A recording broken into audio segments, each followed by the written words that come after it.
Hi everyone. So when I first got into YouTube all of about a month ago, one of my favorite videos was a review of America issue 2 by the Grove of Eglantine. So check out his YouTube channel and subscribe. It's really good. He does content pretty much every day, just like me. So the funny thing about this video is I do this stuff on my phone and I just maxed out and I got interrupted by some calls and it ended up being like 35 minutes. And there's no way, it's just me rambling. Because basically, I'll admit it, I got flustered by this. Like, I got flummoxed by this comic. In many ways, I can't believe this comic exists. And in many ways, it feels like I'm making up this with my mind. I'm going to do this thing. You know how you like, I'm going to pinch it. You're pinching yourself in a dream. This is real. This is a real comic. M&M's does not put advertisements on dreams or fake comics. So this is real. It's horrible. As bad as you think it is, it's much worse. Have America. Think about it. You have 20 characters to put on this poster to say legacy, we're back, and you put America Chavez, the biggest joke of a book I think Marvel's maybe ever. I can literally do 20 minutes roasting every book. I covered it in the first video. She is literally, if you went to the KKK Klan meeting, there's only a couple of those guys left. And you're like, here you go, we have a budget of $2,500. We got you a suite at the local Marriott, and we're gonna give you a week to come up with this, like the most negative stereotype of a Puerto Rican gay female you can come up with. Do your best, and there's a bonus if it's really, really bad. They wouldn't be able to do as good as this queer brown girl, like she constantly refers to herself, the author, does for America Chavez. She's obnoxious, she's violent, she can't think, she has no, like, thinking ability at all.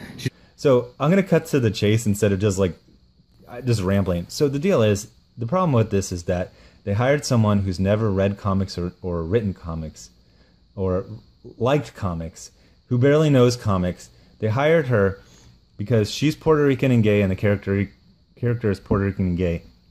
And this current kind of weird segregationist, racist, weirdly like left-wing philosophy that the only way to write a good gay brown character is to get a gay brown writer. So basically, this whole series is congratulating itself for doing something that was done in the 1970s with Storm. And they don't even have like the presence of mind to make that connection because literally the author doesn't know.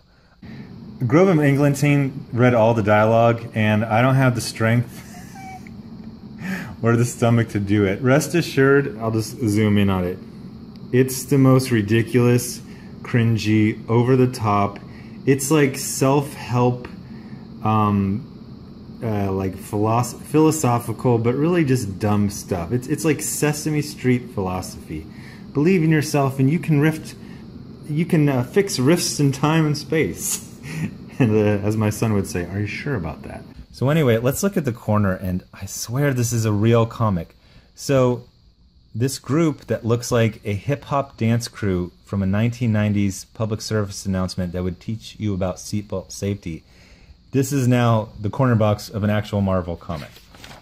So we get this kind of cheesy thing where, okay, so usually this is like an introduction that's like done in an omniscient narrator. It's like Peter Parker bitten by a zombie. This is narrated by America. And her whole shtick is that she's just, you should just like her. She's like, that's right, it's me, America Chavez, exile of the Utopian Parallel, and student at Sotomayor University. By the way, any university that's named after someone that's still living, I would check into its accreditation, okay? That's just weird on multiple levels. And I'm not new. I'm Teen Brigade. Don't know what that is. Young Avengers, and the Ultimate Certified. You don't need a CID, get it, because she's Hispanic. I got my own solo series now. Oíste? Okay, so you're referring, I mean, She-Hulk did that, but usually characters don't. So she knows she's in a comic. So then, oh man, God. I'm 5 minutes in, I've only gotten like 3 pages in. I'm gonna hurry up. So anyway, like I said, America is a nonsensical, racist segregationist, the worst stereotype you could ever come up with. Supposedly she's a really good hero in the Ultimates and Young Avengers, but they went out on Twitter and they found a woman whose sole skills were being Puerto Rican and lesbian, just like the character. By the way, people have told me she was never lesbian before. She was bi. Now she's like gold star. Look up what gold star is. Get a little background on her, and the background's really sad. So she's from the Utopian Parallel. They mention that several times without explaining what it is. I'm assuming it's a utopia. Her mom died, so she left to come to Earth, and she decided that she can only be welcomed by brown people. So she went just to like a random Santana family barbecue, and no one said like, hey, where's your mom? Oh, hey, random kid, why are you here at our party? They're like, oh, you. So like I gotta remember what I mentioned in the deleted videos. I literally think a random person from a Walmart in any city in Nebraska would write this Puerto Rican gay character more authentically, because they'd write her as a person. They wouldn't write her as solely being brown and gay. That's all she is. This is literally her thought. I'm brown. I can only go where brown people are. I'll go to the Santana family barbecue. They immediately go, oh my God, you're brown. Here's some food. And so we get this kind of fantasy where like all brown people just see another brown person. And they're like, come into my home. And then this is where it just gets terrible. So the author is a YA author that they just plucked randomly because she's a woman, Captain Marvel's a woman. So we get this really, really bad dialogue. It's just really cringy. It's the pseudo sitcom, pseudo Joss Whedon, like cutesy-ish. You know, it's just like, we got to find a way to get through the shield. What about a little intergalactic recruiting? And then America, who is a racist segregationist who for some reason has like a patriotic theme to her outfit. She turns apparently to the reader and says, Uncle America wants you to save the Earth. Okay, so in the reality of the story, and this is not Deadpool, they're not breaking the fourth wall. Neither is America known for doing that. Then they get attacked. Then a helicopter shoots a single bullet that hits her rearview mirror and tire. I didn't even notice how stupid this was. Okay, so she's driving forward. Her tire pops out, which makes her fly up and backwards. The two men women decide to jump into action. She grabs her, gets into her car. Two helicopters show up, and America goes up and swings the two helicopters into each other, murdering everyone. But then, after she does what would have murdered about 20 people, she says, Kate, they're empty. No one's flying these things. And then the cyclists are all cyborgs. By the way, you seem to be noticing this after you're doing things that would have killed what anyone would have reasonably assumed was people inside. So then they're like, oh, cyborgs. And then they just blow everything up. She lands in the 1980s. And she just talks like an idiot. Oh, this isn't Maltexa. How does this keep happening? I choose the dimensions. Okay. So then it's just like bad drawing because someone's supposed to be behind her, but the thing just kind of points to him. Then she hears someone behind her and she's like, you don't want me to turn around, Chico? I say hello with my fists. That sounds just like a hostile, violent idiot. It doesn't sound like a hero. The Juggernaut punches her really hard. She flies like 100 feet. And I actually laughed because I was happy. She's such a rude, condescending, and she's just so dumb. She's dumb and she's hostile and she's rude. She knows exactly what's going on. She knows it's completely ridiculous that she was hired. She knows she was hired purely for being Hispanic and gay. And one of my buddies from the Marines, he started watching videos, and he said it's even worse when you watch interviews. He goes, literally, her only personality. We say this about America Chavez. Gabby Rivera actually gave America Chavez her own personality. My buddy said her entire life, her hobbies, her interests, all her life experience is literally she's Hispanic and gay. That's it. But she's not trying to be a good writer. She knows this is all silly. It's all a scam. she knows Marvel's trying to take advantage of her, basically use her to get them some cred. So she's just like, whatever. I'm going to pay my rent on time for the first time ever for a couple months. Press my roommate. This is hilarious. So they're ready to fight in a way that screams, oh my gosh, I am not ready to fight. So they're like, you ready for the big fight? We're going to do this thing. Okay, so they're like, yeah, we're ready to fight. I'm going to do a yoga pose. These two girls, one of which is obviously overweight, they're posing the fight the way a 3-year-old imagines like fights go. So let me take my hands, which are made to defend my fat face and my fat body and my exposed groin, and let me put them out to the side like I'm 3 years old. If anyone says I'm about to fight you and they pose like this, you need to back down, because they're just trying to get beat up so they can sue you. This is not how anyone fights. So now we get more things where they treat like Storm like she's a fairy godmother. This is another trope of SJW authors, is that they don't care about the characters. They don't know what they are, so they just know them as anything. The authors like Storm because she's a brown gay woman. So, but then she doesn't even get treated like herself. She just gets treated like a fairy godmother. So we get this is a classic. They always hug because all women like each other. Then she goes, okay. And then they go out. Oh my God, we got a selfie time. So then they're singing again. This is stuff for movies. This is stuff that people with no friends think women do on road trips. What women do on road trips during the driving part is you sleep while the other person drives, or you listen to the radio, or you watch downloaded movies on your from Netflix on your phone.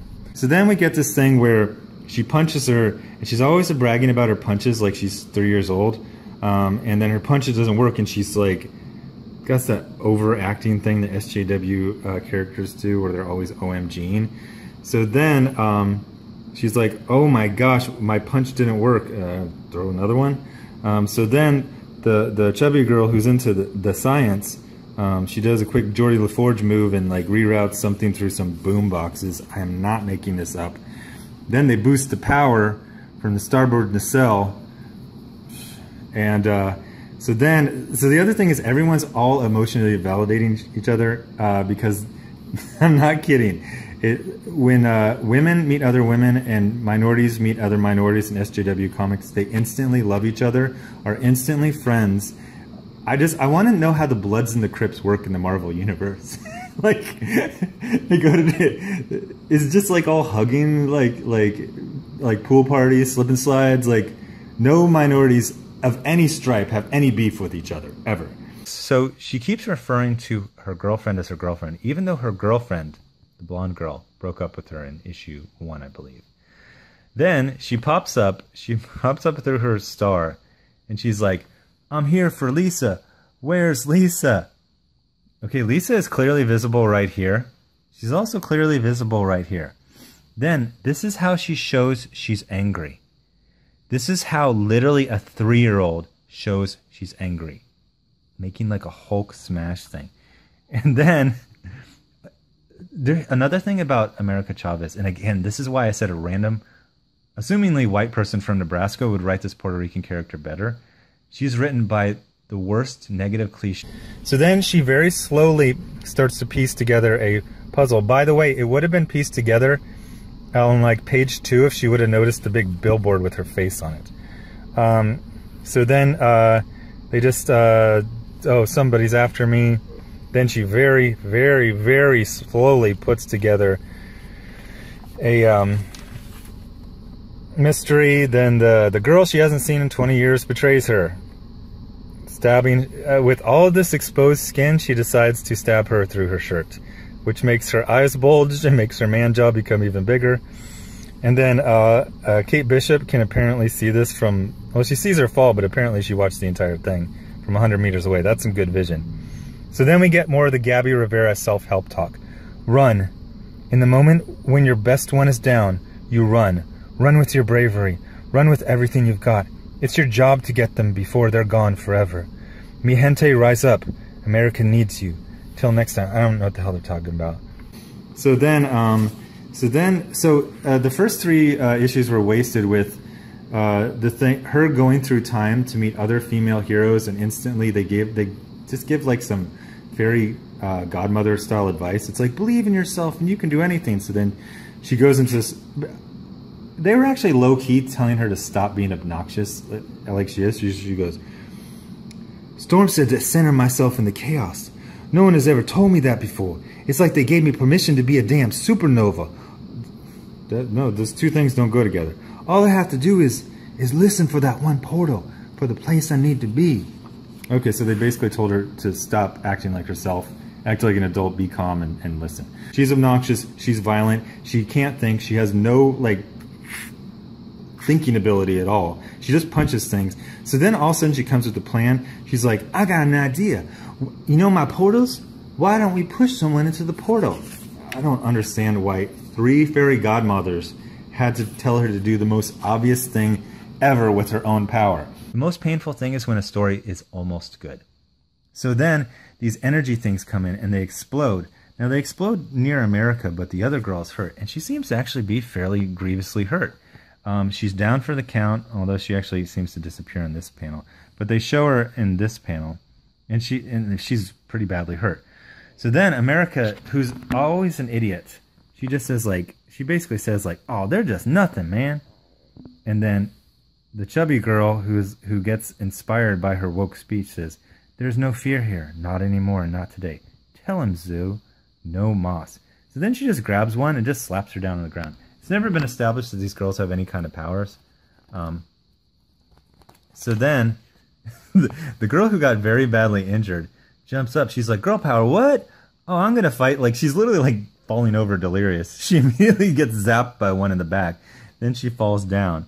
Then her first thing is to ask for a speech. She's like, Zoo, say that thing you always say when I'm really scared and I feel like I can't breathe. First of all, if you can talk to speak, you can breathe.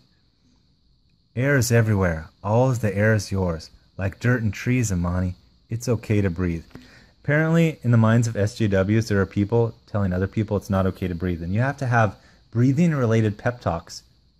She's heard before that she needs to hear again. Not kidding. This is a real comic.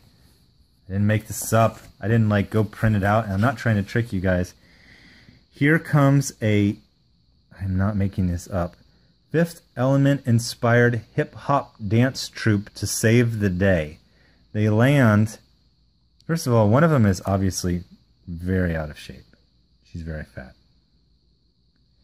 They land and they start doing yoga poses and very, very fake-looking martial arts poses.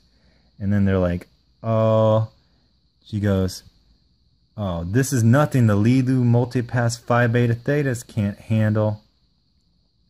And then, so yeah, they're like, let's do this. And then they end on this thing where it's like, this is how a chosen family fights. Y'all better be back next time, because no one's saving you a plate. Okay, you're getting canceled by issue 6, so don't cop any attitude. You're also a hateful idiot. Okay, so this woman died earlier, so she went back to hug her in the battle that, as England team pointed out, would never have existed after she did her time loop. So then the chubby racist lesbian segregationist basically says, don't stick around here too long, Chavez. Even big-headed heroes deserve some rest. I don't know why you're giving her commands. You did nothing. She's like, I'm gonna go do nothing somewhere else. So then the two other girls, this one who died like fighting like an idiot, and this one who Geordie LaForged a boombox to do nothing. She goes, Zoo, you're always making magic.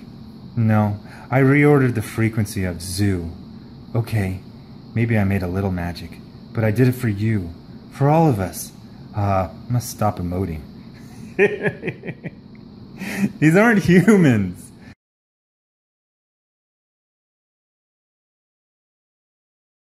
So then, this page, someone sent me this page on Twitter last night, and I almost did an entire video based just off of this page. This whole page is a cringe factory. So they stop, they're at this like cafe, I don't know if it's from like some 90s movies, probably. It's like we're here, and then, oh, thank God, I didn't want to start processing everything that just happened, because what the hell was all that anyway? And I could really go on, but what I want right now is a minute to think. Okay, you're attacked by some mysterious people. You don't have to. Why do you have to talk like this? And then oh, that was Kate Bishop, the detective, talking. So then this is what America, her friend, says to her. I'm going to give that to you and everything else you ever want, Kate Bishop. You know that? Promise? Promise.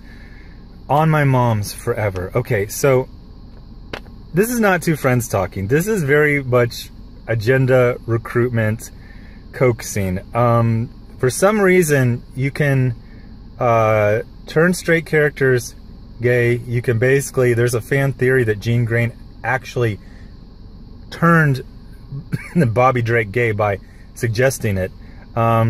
This is not two friends. This is obviously America trying to recruit Kate into the sisterhood, and Kate just like, oh my gosh, there's nothing wrong with everything. There's nothing wrong with someone just trying to change their sexuality because it's convenient to them. So then this dialogue is terrible. Well, Mags, one more time at the Giant Heart with me? We can pretend we're in baby boxing class again. Yeah, I'll even let you carry me up there. Maybe I fought you about it back then, but truth is, I always loved it. Okay, we get it. You're lesbians. This is so painful. And it says, this is why I thought that Kelly Thompson was co-writing it, because this does not match the way that Gabby Rivera has established she wrote. So I think Kelly Thompson, besides the joke credit, her stuff was that she wrote Hawkeye's dialogue. It's disgusting. It's degrading and infantilizing, and it is 100% the purse puppy ideology of fetishizing and othering people while pretending you're defending them and you. So this is what Kate Bishop says. I'm literally intrigued and in awe of both of them. If this is what it's like to date other women, then I applaud all the women dating women right now, because this is incredible. Motorcycle courtship chase? Check. Missiles and explosions? Yup. And now, quote, we're just flying together in the sky heading to a giant heart, unquote. I swear, if they come back married, I'm going to be so jealous. Always the bride's best archer, never the archer bride. Okay, I could write a whole essay on this. Number one, there's no reason to be intrigued by them since you just met one of them. Number two, all they've done is generic hero stuff that heroes always do. Number two, this seems to go into the thing of saying that all women are lesbians, because she says, she does not say, I applaud all women dating women. Okay, women who date women are lesbians or bisexual. She seems to imply that it's just a choice that any random woman would make, because, I mean, look how great it is. Okay, so it's not great. Number one, or it's not idyllic like she's doing to her two purse puppies. It's been documented that lesbian relationships have the highest amount of domestic abuse. And from the lesbian couples I've known, it's a real whirlwind all the time. This is 0.01% of their relationship. There's a lot of jealousy. There's a lot of fighting. It's girl emotions with girl emotions put together. So you're going to get a lot of Sturm und Drang. It is not this idyllic flying into... I mean, her last relationship was terrible. She broke up with her... girlfriend because she's like, I got to go to college. We can't be dating. Kept calling her girlfriend. Then her girlfriend pretended to be kidnapped to get her help her like new friends. Oh, spoiler, she's just about to what do you call it? Betray her. But then if they come back married, okay, so marriage is never ever put in any positive light except for gay marriage. I'm of a certain age, and my entire life, marriage or heterosexual marriage and divorce have both been portrayed as jokes. It's just something you get into, you get out of. It's no big deal. You cheat, you divorce, it doesn't matter. It's all just a goof. It's all just a piece of paper. Now, she's literally just seen two people meet for like 5 minutes for the first time in like 20 years. She's talking about them being married as if this would be the greatest thing. How is marrying someone straight out of a relationship good in any way? How is marrying someone you haven't seen in 20 years good? Why would this marriage be good in any way except for she's really glad that two purse puppies are in the same purse together? It's completely condescending.